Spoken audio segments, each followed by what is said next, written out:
శ్రీ గురుభ్యో నమః. శ్రీ గణేశాయ నమః. పురాణాల్లో, మంత్రశాస్త్రాల్లో ఎన్నో వినాయకమూర్తులు ఉన్నాయి. వాటిని ఉపాసించేటువంటి పద్ధతులు అనేకంగా ఉన్నాయి. గణపతి అవతారాలను అనేక పురాణాలు చాలా అద్భుతంగా ఆవిష్కరించాయి. ఆ అవతారాల పేర్లను, గాథలను స్మరిస్తే, గమనిస్తే ఎన్నో అద్భుతమైనటువంటి తత్వాలు గోచరిస్తాయి. తద్వారా మనలో ఉన్నటువంటి దివ్యాత్వాన్ని ఆవిష్కరించుకోవడంలో ఎదురయ్యేటువంటి అవరోధాలు అంటే విఘ్నాలు అనేవి తొలగిపోతాయి. విఘ్నాలను హరించేవాడే విఘ్నేశ్వరుడు. గత జన్మ పాపములే విఘ్నములుగా ఆటంకముల రూపంలో మనకు అడ్డుపడుతూ ఉంటాయి. వాటిని తొలగించేటువంటి తత్వమే గణపతి తత్వము. ముద్గల పురాణంలో 8 గణేశ అవతారాలను వివరించినారు. ఆ యొక్క నామాలను స్మరిస్తూ వాటి తత్వాన్ని ఈ వీడియోలో తెలుసుకునేటువంటి ప్రయత్నం మనం చేద్దాం. మొట్టమొదటిది వక్రతుండావతారము. ఈ వక్రతుండావతారంలో గణపతి మత్సరాసురుణ్ణి సంహరించినాడు. ఈ అవతారము సింహవాహనంపై ఉండేటువంటి గణపతి. సహజంగా గజానికి సింహాన్ని కళ్ళలో చూసినా కూడా మరణిస్తుంది అని ప్రతీతి అనమాట. అంత భయం ఏనుగుకు సింహం అంటే. కానీ ఎందుకంటే ఆ సింహం అంత గొప్పది అని దానికి అహంకారం అనమాట. అలాంటి అహంకారాన్ని వేసిన వాడు ఈ వక్రతుండ గణపతి. ఆ అహంకారాన్ని అణిచి దాన్ని అధిష్ఠించి తన వాహనంగా చేసుకున్నాడు కనుక వక్రతుండ గణపతి ఆరాధన ద్వారా మనలోని మాత్సర్యం, నేనే గొప్పవాణ్ణి అనేటువంటి అహంకారం మనలో నశించిపోతుంది. ఇతడు జీవుల శరీర తత్వంలోని దివ్యత్వానికి, దేవబ్రహ్మధారకుడు అనేటువంటి తత్వానికి ప్రతీకుడు అని ఈ యొక్క ముద్గల పురాణం పేర్కోవడం జరిగింది. ఇక రెండవది ఏకదంతావతారము. ఈ యొక్క నామం కూడా చాలా శక్తివంతమైనది. ఇది మదాసురుణ్ణి పరిమార్చినటువంటి అవతారంగా ముద్గల పురాణం చెబుతూ ఉన్నది. గణపతి మూషిక వాహనుడి యొక్క అవతారంలో మనలో ఉన్నటువంటి జీవ అంటే దేహీభావంగా వ్యక్తమయ్యేటువంటి చైతన్యతత్వమే ఈ యొక్క మూర్తి అన్నమాట.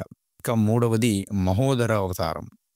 మోహాసురుణ్ణి నశింపజేసినటువంటి ఈ వినాయకుడు మూషిక వాహనుడు.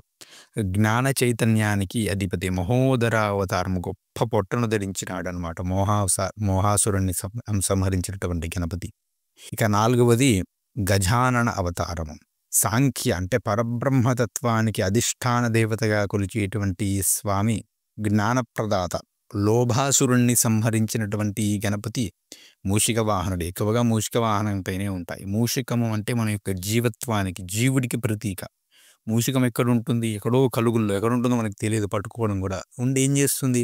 ఎప్పుడు బయటకు వస్తుందో తెలియదు. మొత్తం పాడు చేస్తుంది. అలాగే జీవుడు కూడా ఎక్కడుంటాడో తెలియదు. మన జీవితాన్ని, మన యొక్క శరీరంలో ఒక దగ్గర దాక్కొని ఉండి ఇంద్రియాలను ద్వారా తన యొక్క కోరికలను తీర్చుకుంటూ మన యొక్క జన్మల పరంపరను పాడు చేస్తూ ఉంటాడు అనమాట. మరిన్ని జన్మలలో తిరిగేలా మనల్ని చేస్తూ ఉంటాడు.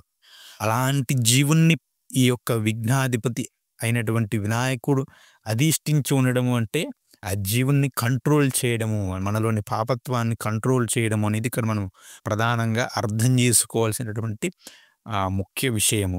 ఈ విధంగా ఆ లోభాసురుణ్ణి సంహరించిన గణపతి కూడా మూషిక వాహనుడే. ఆ తర్వాత లంబోదరావతారము.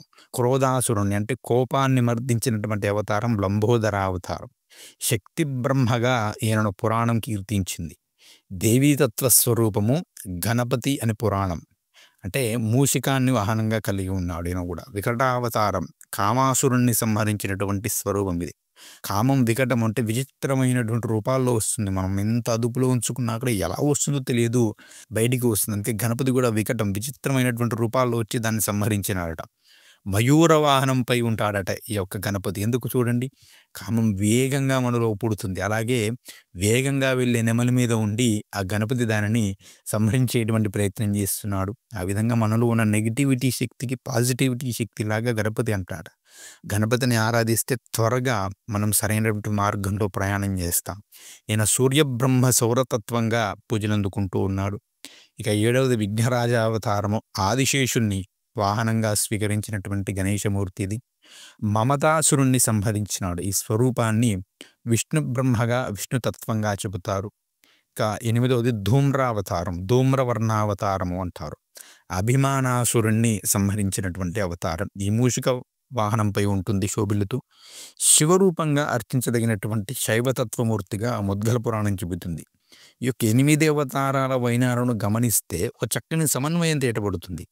మొదటి 4 అవతారాల్లో శరీరములోను, జీవభావంలోను, బుద్ధిశక్తిలోను, బ్రహ్మజ్ఞానంలోనూ భాషించేటువంటి భగవత్ చైతన్యం మొదటి 4 అవతారాలుగా, శక్తి, సూర్య, విష్ణు, శివతత్వాలు ఒకే భగవంతుడి వ్యక్త స్వరూపాలు అనేటువంటి ఏకత్వంగా, తర్వాతి 4 అవతారాలు మొత్తం 8 అవతారాలుగా, 8 రూపాలుగా, 8 నామాలుగా గణేశుణ్ణి ఆరాధించితే మనలో ఉన్న దుర్గుణాలు తొలగిపోతాయని ఆ యొక్క ముద్గల పురాణం వివరిస్తూ ఉంది.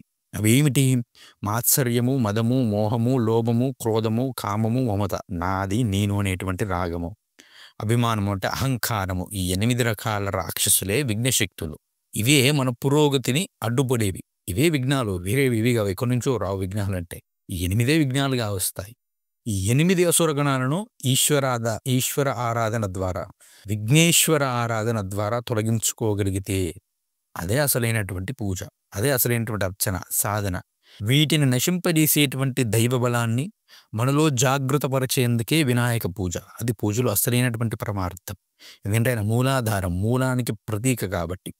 మానవుడు దివ్యత్వ స్థితికి పరిణమించడమే భగవద్రూప నామ అవతార ఘట్టాల్లో ఋషులు చూసి చూపించినటువంటి దివ్యభావాలు. కాబట్టి 8 నామాలను స్మరిస్తూ ఈ దివ్యమైనటువంటి తత్వాన్ని గుర్తు తెచ్చుకుంటూ మనం ఆ యొక్క గణపతిని అర్చించినట్లయితే విశేషమైనటువంటి విధంగా 8 విఘ్నశక్తులు, అసుర శక్తులు అంతమంది మనం సరైనటువంటి మార్గంలో, దైవ మార్గంలో, పాజిటివ్ మార్గంలో నడుస్తాము అని ముద్గల పురాణం ప్రమాద్భుతంగా వివరిస్తుంది. కాబట్టి ఆ విధంగా వాటిని స్మరించండి, ఆ తత్వాన్ని గ్రహించండి. స్మరించడం, పూజించడం కన్నా కూడా ఆ తత్వాన్ని గ్రహించండి. ఆ తత్వ పట్టుకొని తద్వారా మనం సరైనటువంటి మార్గంలో నడిచేటువంటి ప్రయత్నం చేయండి. శ్రీ గణేశాయ నమః. శ్రీమాత్రే నమః. స్వస్తి. జై శ్రీరామ్.